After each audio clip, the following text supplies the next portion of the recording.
The fight for Larzac was a nonviolent action by peasant farmland owners who resisted the expansion of a previously existing military camp on the Larzac Plateau in southwest France. Larzac is a limestone plateau located in the southernmost central area of France. The area is mainly agricultural, and the land is used mostly for sheep herding and farming. In 1902, the French military established a military camp on approximately 7,400 acres of uncultivated heathland on the plateau that was used as a garrison and training center for the military.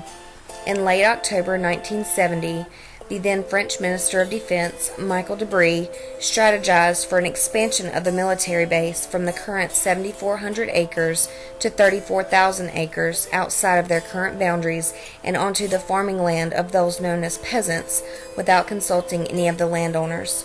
Also, during the same time, the then Secretary of State for Defense, André Fantin, dropped hints that the expansion would be happening.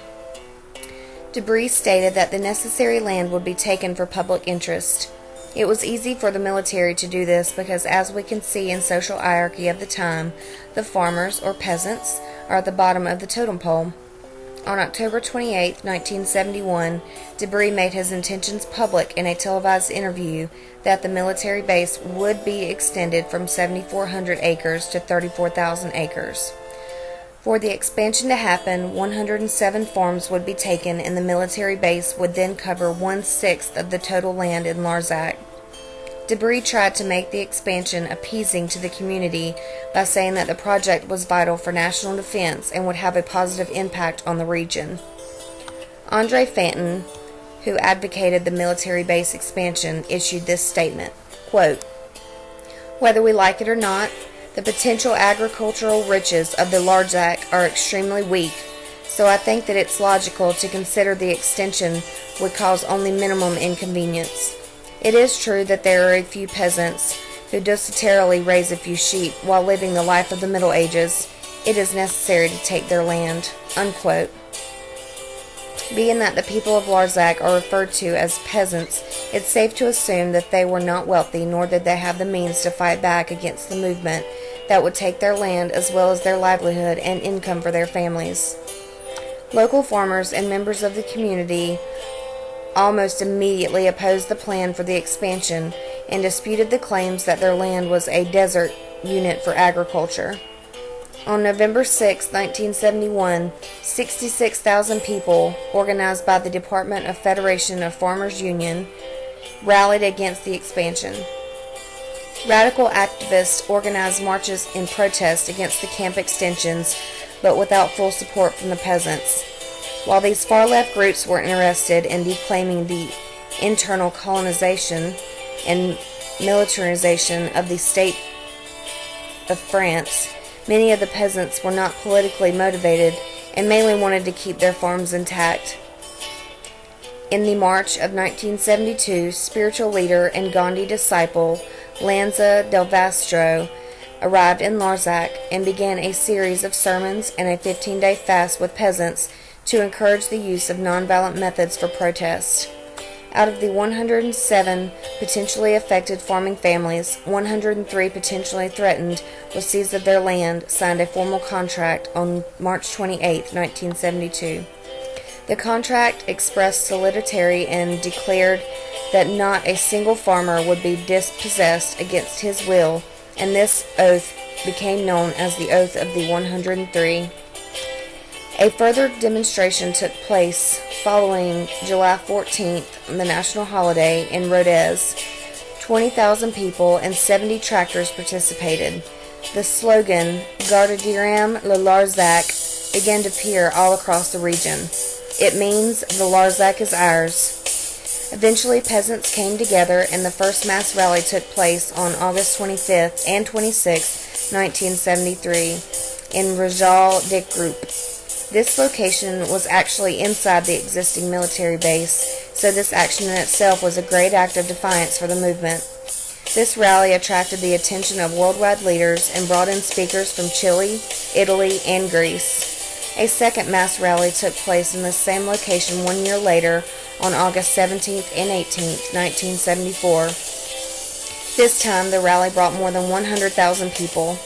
In October of 1974, the peasant community took their rallying into the streets of Paris, where they led a flock of 60 sheep to the Eiffel Tower. Police and other officials promptly blocked the march. A second Paris march began on December 2, 1978. 18 Larzac farmers walked 710 kilometers in 25 stages. Although the police blocked the center of Paris, 40,000 supporters rallied on the outskirts, making this the largest demonstration of all. The final Paris action began on November 27, 1980, at the height of the presidential campaigns of François Mitterrand and Valéry Giscard d'Estaing. Mitterrand had taken a position against the base extension. Giscard was in favor of it. The action consisted of an encampment on the Camp de Mars, complete with farm animals, bales of straw, a radio station, and a media information bureau. The demonstrators were forcibly removed after a few days, but their point had been made. In May 1980, the Cour de Cassation, France's appeal court of last resort, annulled the 66 ongoing exploration processes. Once François Mitterrand was duly elected president on May the 10th, he declared the base extension project formally abandoned in the Council of Ministers.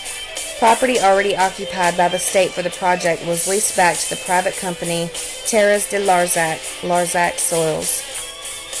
Finding photos that aided in the reality of Larzac wasn't as easy as I imagined, but I did find a short film trailer to a wonderful movie that I watched from Christian Rurand that contains real footage from the movement in Larzac that I wanted to share with you all now. Il était logique de considérer que l'extension du Larzac ne présentait que le minimum d'inconvénients.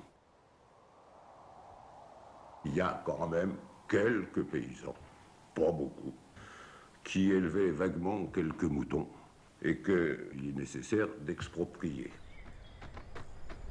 On était assommés en fait. On en entendait parler, mais on n'y croyait pas.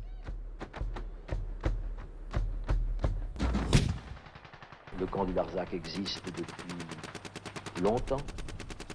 Il n'a jamais créé de problème. Il est nécessaire de l'étendre. On répondait à une agression. On ne faisait pas des actions pour faire des actions. On faisait des actions parce qu'eux aussi nous harcelaient sans arrêt.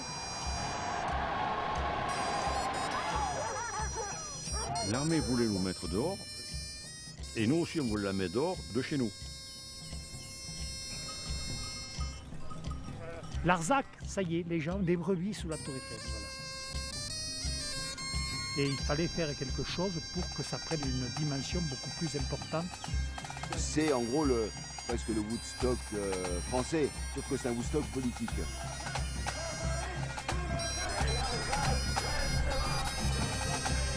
Moi j'ai dit, écoutez, on est monté à Paris en tracteur, on y est monté avec des brebis, dedans il ne nous reste plus qu'à y monter à pied.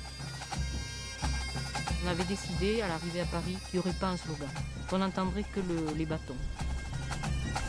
On ne s'est pas battu pendant 10 ans pour voir partir un voisin. On a fait une famille.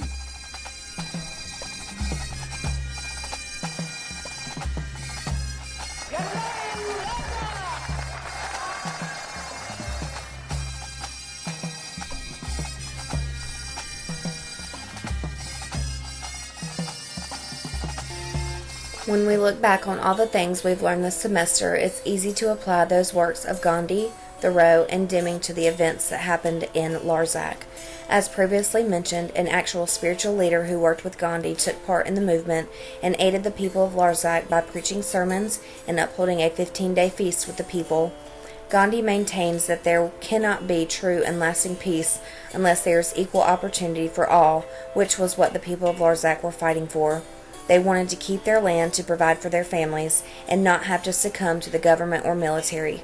The Larzac campaign included a wide variety of nonviolent methods of protest, non-cooperations, and intervention through the unity of the farmers and the committee for the Larzac campaign. As Gandhi quotes, "Nonviolence is not merely a personal virtue, it is a social virtue to be cultivated like other virtues."